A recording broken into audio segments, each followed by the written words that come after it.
Welcome to the Political Insider. Before we begin this wrap-up of some of the political news, I'd like to thank everybody that's been subscribing to this channel. It's growing brilliantly. You've made me so happy I went out and had a haircut, which not a lot of people will notice. But anyway, it's just great to see the subscriptions growing. And if you want to get up close and personal, some great political analysis, come and join us at our one-day seminar to be held on the 13th of November, where, as I said before, you can hear, I'll be hosting it. We'll have Prince Mashele there, Frans Cronje, all your favorites will be there. You'll get a day of it, and we'll walk away with solutions and knowledge as to where South Africa is going. So more information, or visit our website at sona.co.za. But on with today's news. We're going to cover the first day of the Parliamentary Ad-Hoc Commission on the allegations made by General Mchunu. Now, if this is getting confusing, get in line. You've got to go to Kroonstad because that's where the line starts, right? There's a lot of confusion. The bottom line is that we've got parallel commissions, you know about that, one being the Madlanga Commission, the other one being in Parliament, where they're trying to catch up, trying to look relevant. But why two commissions when in the past we saw state capture and everything just happened in one place? Well, the reason is simple. The allegations are so huge that this can't be buried like everything else we've seen that has been buried.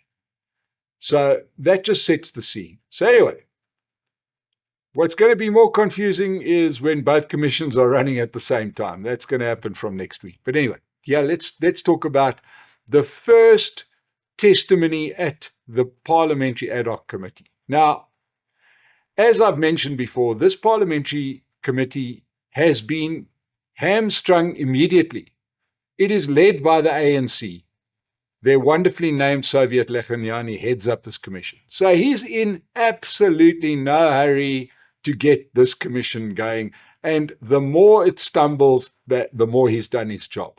And he's got a wonderful partner in trying to kill off this commission in Julius Malema, who once again managed to delay the start of the testimony of General Mchunu by 6 hours, where he questioned the name of his statement. This is Parliament. What you do is it turns into sort of Stalingrad strategy. In other words, you object to a comma because you don't want this thing to reach its conclusion where names get named and details come out. But it is worth noting just how hard Julius Malema is fighting for this commission not to take place. Even so much that he turned down a date at the Judicial Services Commission where he sits to stay here so that he could hobble this commission. We've got to remember that when people are working this hard for a commission not to happen, I'm not even talking about burying the story. This guy is just trying to make it not happen together with the ANC. MK not too far behind it. They try to stop the Madlanga Commission. The comrades are wetting themselves for these commissions. But when finally General Mchunu got out there, what did he have to say? Well, the biggest new news that came out of there was more names being named. And these names all lead back to our special leave police minister. Let's call him Police Minister A, because at the moment we've got two police ministers, one who sits at home and watches television and one who's a professor. Neither of them solve crime. But Senzo Mchunu, who is our on leave police minister, seems to be a guy that has taken a disproportionate interest in police work long before he was police minister. In fact, this goes back to when he was still premier of KZN, where everybody seemed to rush to keep him in touch with what police were doing, right? He kept this up when he was Minister of Water and Sanitation, talking to policemen. So quite clearly, Senzo Mchunu is, by night a crime fighter, by day, I don't know, maybe on the other side, but anyway. Mchunu mentioned a meeting that took place between Senzo Mchunu and a chap by the name of Cedric Nkabunda. Cedric Nkabunda is a policeman who became Senzo Mchunu's chief of staff, which was like his, like his organizer, his fixer within the department. And who else was at this meeting?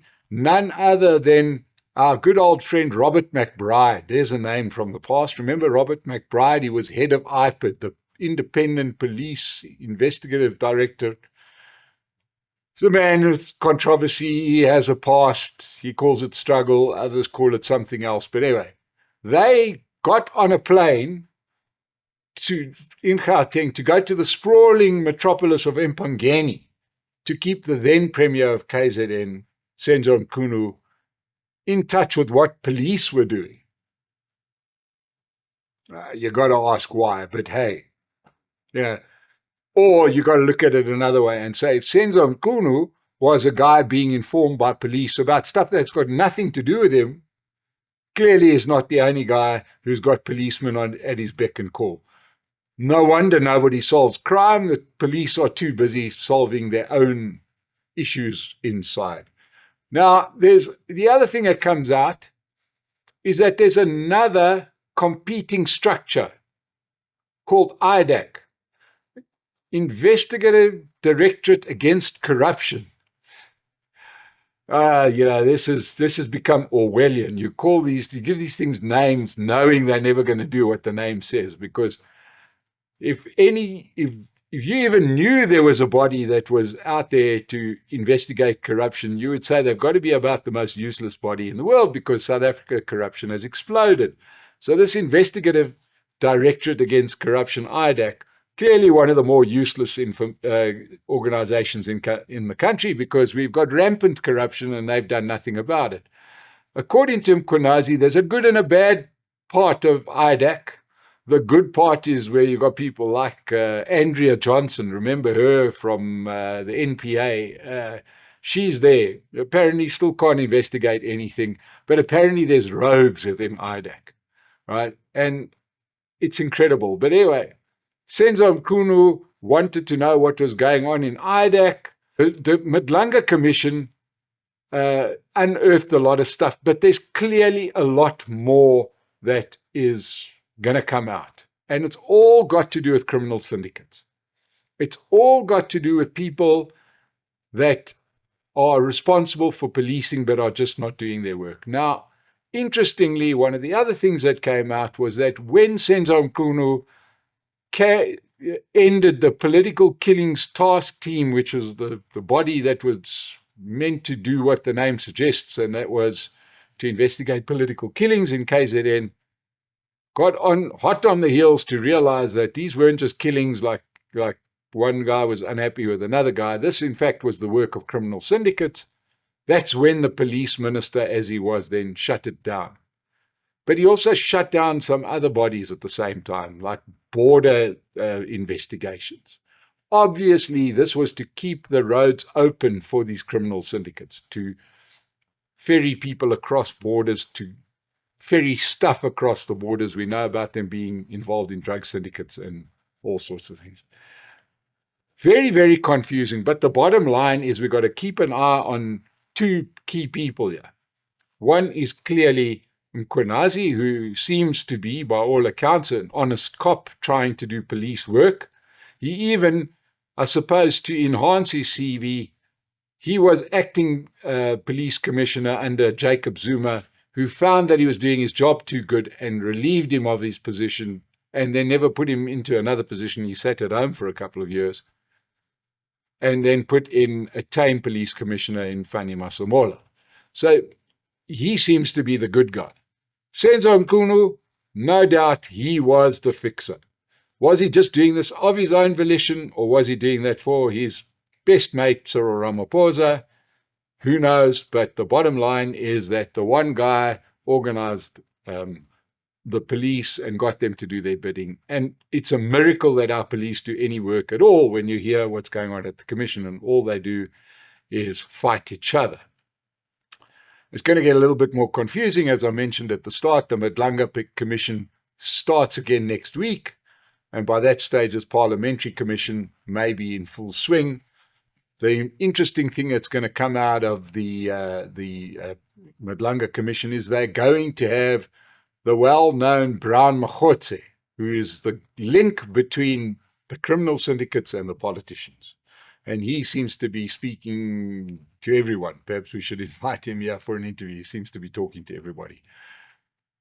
Bottom line is that the Madlanga Commission is going to be running, the Parliamentary Commission is going to be running. They're going to compare notes. We're going to have to keep our eye on the ball. Somebody has done something bad. It's not hard to work out what's happening here. It's basically political cover for criminal activities.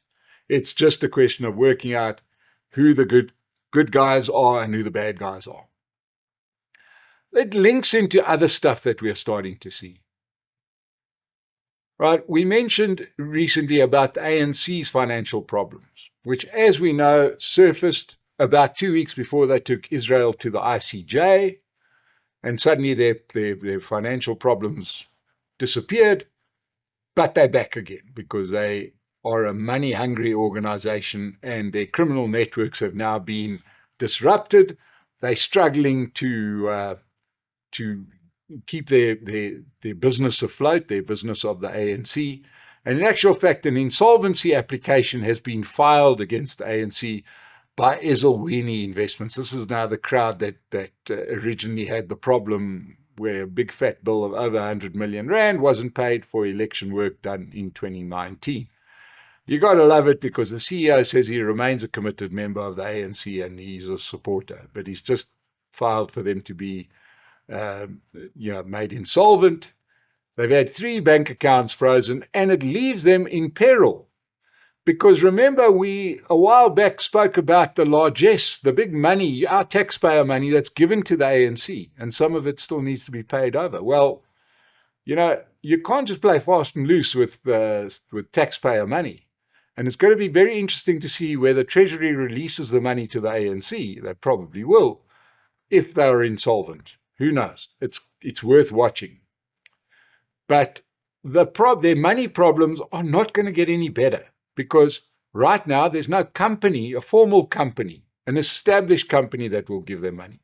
Or else they really are taking a gamble with their reputation. This is a party embroiled in 2 commissions of inquiry around worse than corruption, but conspiracy with criminals. So they're not going to get any money there. And their tenderpreneurs are busy either going to jail or also saying, guys, maybe it's not a good time to be asking us for money. So the ANC have got a financial problem that's not going to get any better. The net result of all of this is that it's going to disrupt some of their political work. And where did it start? None other than Johannesburg. Now, all of these things are linked. So in Johannesburg, this coalition, they've had this tenuous coalition in Johannesburg, put together a couple of years ago, headed by the ANC, the EFF, and the Patriotic Alliance. But with the support of a whole lot of small parties, these are tiny parties, 1- and 2-seat parties, that threw their lot in with the ANC. And they just didn't do it for ideological reasons, and they sure as hell didn't do it to make the city run any better. Why do you suppose 1- and 2-seat parties joined the ANC? Obviously, it's for money. But what is interesting is we know that people talk about the ANC doing a bad job and the EFF, and we've mentioned Patriotic Alliance, that they must all pay a price for being in government with or in unity with the ANC in running Johannesburg into the ground. But there are a couple of names of other parties that have supported the ANC, included some of your favorites. Remember UIM, the late Neil de Beer's party? Everybody seems to love them. Well, they were propping up the ANC in Johannesburg. The so-called Good Party, Patricia de Lille, the woman who's trying to protect corruption at SA Tourism, she supports the ANC. We know COPE supports the ANC, even though they're probably no longer going to exist. The AIC, which is the party that one always suspects gets their votes because people confuse them with the ANC, they support the ANC, and the PAC. And we know about Al Jamar. They got rewarded by having 2 of their 3 members made mayor. UDM, Bantu Holomisa, always talks badly about the ANC, but then always votes for them, and the ATM, which is just a shill for the ANC. So these parties, those small group of parties, have all left the WhatsApp group, literally. There was a WhatsApp group of minority parties that gave their vote to the ANC. Now, I don't know about you, but you don't just give stuff away without getting something in return. So now that the ANC is broke, it's going to be interesting to see what happens there. The other parties that one could say are on the other side, DA, Freedom Front Plus, they are sitting there without the numbers. Action SA are in the middle. They've sided with both sides. They've got 44 seats. But there's going to just be chaos in Johannesburg until the local government elections, because we are working off 2021 votes.